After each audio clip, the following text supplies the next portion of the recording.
ailə başçısını itirməyə görə əmək pensiyası hüququ. Qanunun 14-cü maddəsinin 1-ci nöqtəsinə əsasən, vəfat etmiş və ya həlak olmuş ailə başçısının öhdəsində olan aşağıdakı ailə üzvlərinin ailə başçısını itirməyə görə əmək pensiyası hüququ var.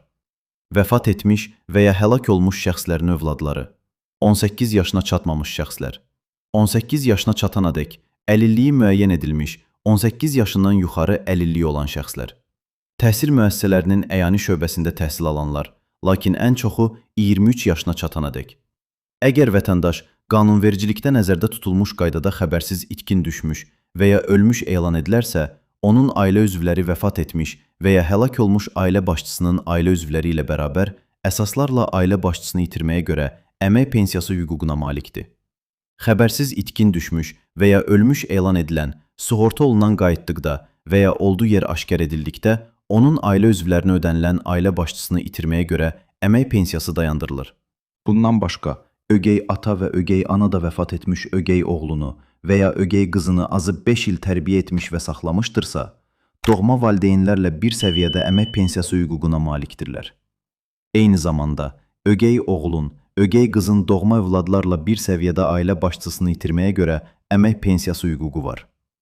Əmək pensiyaları haqqında qanunun 16-cı 1-ci maddəsində göstərilib ki, övladlığa götürənlərin doğma valideynlərlə, övladlığa götürülənlərin isə doğma uşaqlarla bir səviyyədə əmək pensiyası hüququ var.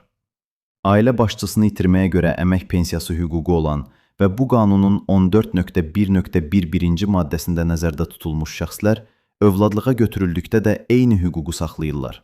Ailə başçısını itirməyə görə əmək pensiyası ölüm gününədək ailə başçısının 5 il sığorta stajı olduqda təyin edilir. Hərbi qulluqçuların, o cümlədən müddətli həqiqi hərbi qulluqçularından müharibə ilə əlaqədar orqanizmin funksiyalarının 81%, 100% pozulmasına görə əlilliyi müəyyən edilmiş şəxslərin hərbi rütbələrdən məhrum edilmiş hərbi qulluqçular və digər müddətli həqiqi hərbi xidmət hərbi qulluqçuları istisna olmaqla, ailə üzvlərinə ailə başçısını itirməyə görə əmək pensiyaları hərbi qulluqçunun xidmət müddətindən asılı olmayaraq təyin edilir.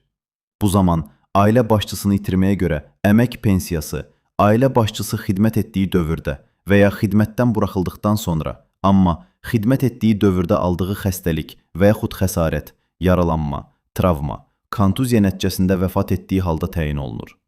Həmin hərbi qulluqçular sırasından olan pensiyaçıların ailələrinə isə ailə başçısı pensiya aldığı dövrdə və ya pensiya ödənilməsinin kəsilməsindən 5 il keçənədək vəfat etdiyi halda təyin olunur. Hərbi əməliyyatlar zamanı itkin düşmüş hərbi qulluqçuların ailə üzvləri, cəbhədə həlak olanların ailə üzvlərinə bərabər tutulur.